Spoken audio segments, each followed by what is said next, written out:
জীবন কিন্তু চলেই যাচ্ছে। কারোর দিন যাচ্ছে সুখে, কারোর দিন যাচ্ছে দুঃখে। তো এটাই হচ্ছে পার্থক্য। কিন্তু কারোর সময়, কারোর জীবন কিন্তু থেমে থাকছে না।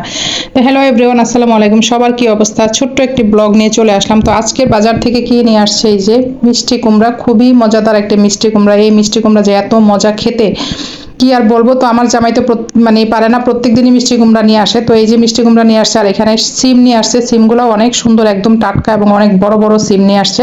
আর সেই সাথে হচ্ছে যে আমার ছোট্ট একটা রান্নাঘর, এখানে র্যাকের মধ্যে সব জিনিসপত্র একদম গাদাগাদি করে রেখে দিছি। আর এইদিকে এটা হচ্ছে আমার ডাইনিং রুম। তো এই যে ডাইনিং টেবিল, এখানে সাইডে ফ্রিজ রাখছে, আর এখানে সিঙ্গেল একটা খাট আছে। তো আমাদের মধ্যবিত্ত ফ্যামিলি এবং মধ্যবিত্ত বাসা। তো আর এখানে দেখেন আমার ছোট্ট, আমার মানে ছোট্ট না, দেখতে দেখতে কিন্তু ও অনেক বড় হয়ে গেছে। ওর নাম হচ্ছে হানা। তো ও ঘুমায় আছে এখানে। তো গভীর ঘুমে কিন্তু সে মগ্ন। আর এই যে আমার দেখেন রান্নাঘরটা, তো রাতের বেলা তো ভিডিওটা করছি, মানে মোটামুটি হচ্ছে একটু লাইটিং ছিল আর কি। তো ভাবলাম যে একটু ভিডিও করলে হয়তো ভালো হবে। তো এই যে আমার রান্নাঘরের অবস্থা দেখেন। আজকে চুলাটা হচ্ছে একদম ডিপ ক্লিন করছি। চুলার সাইডে টাইডে যে ময়লাগুলো থাকে, মানে রান্না করলেই তো ময়লা জমে, সব প্রতিদিনই মুছতে হয়, তারপরেও হচ্ছে ময়লা জমে থাকে। তো আজকে দেখেন একদম সব সাইডেই কিন্তু পরিষ্কার পরিচ্ছন্ন করে করছি। পরিষ্কার পরিচ্ছন্ন করলে আসলে রান্না করতেও ভালো লাগে রান্নাঘরে। আর আমার একদম রান্নাঘরে অপরিষ্কার, মানে অপরিচ্ছন্ন থাকলে আমার রান্না করতেই, কোনো কাজ করতেই ভালো লাগে না। তো এই জন্য আমি দেখা যায় রান্না করতে করতে মনে হয় যে 100 বার আমি মানে চুলাটার উপরটা মুছি আর কি। তো এই একটা অভ্যাস হয়ে গেছে। তো যাই হোক, এই যে তেমন ফ্রিজের মধ্যে যে বাজারগুলো আমি রেখে দিব, যেহেতু নিয়ে আসছি এগুলো আর অনেক গরম, ফ্রিজে না রাখলে সবজিগুলো হচ্ছে নষ্ট হয়ে যায়।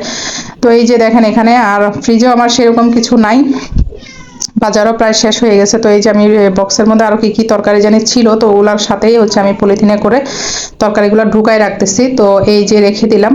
তো আসলে মেয়েদের কাজই হচ্ছে এটা, ঘর গোছানো, রান্না বান্না করা, এই আর কি। তো এই যে আমার ছেলের জন্য হচ্ছে ডিম তো অবশ্যই থাকতেই হবে, মানে ডিম না থাকলে আর আমার ছেলের খাওয়াই বন্ধ হয়ে যায়। তো এটা হচ্ছে আমার আরেকটা বেডরুমে দেখেন এই যে এখানে এই রুমে আমার মেয়ে থাকে। তো আর ওই যে দেখেন আমার আরেকজন বেবি সোনা, এই যে এখানে ঘুমাচ্ছে। আমি তো ভাবছি ও বাইরে চলে গেছে। তো এই যে দেখেন ওয়ার্ড্রোবের উপরে উঠে সে হচ্ছে মনের আনন্দে একদম নিশ্চিন্তে সে ঘুমায় আছে, কোনো খোঁজ খবর নাই। তো এই যে ওখানে ও ঘুমায় আছে, মানে এক এক দিন এক এক জায়গাতে ওরা দুইজনে ঘুমায় আর কি, যখন যেখানে মন চায় ইচ্ছা। তো এই যে দেখেন আমার মেয়ে একটু বাইরে গেছে, যে এখানে ল্যাপটপ দেখছে, এখানে এইটা এখানে রেখেই ও চলে গেছে। তো এই আর কি অবস্থা। আসলে মেয়ে বড় হইলেও কিছু করার নেই, লেখাপড়া করলে দেখা যায় একদম লেখাপড়া নিয়ে সারাক্ষণ ব্যস্ত থাকে, আমারই সব কিছু করতে হয়, গোছানো টোছানো সব কাজ করতে হয়। তো এই যে আজকে বিছানাটা সেরকম গোছানোর সময় পাইনি। তো যাই হোক, এই যে এটা হচ্ছে ফাইনালি আমার রুম, এখানে আমি থাকি। তো এই যে আমার বেডরুমটা আর একদম ছোট, আসলে কিছুই দেখানোর মতো নয়। আর এখানে আমি বিজনেসের জন্য আমার বেশি কিছু কাপড় চোপড় প্রোডাক্ট হচ্ছে রেখেছি। আর এই তো হচ্ছে আমার ওয়ার্ড্রপ বা হচ্ছে টিভি।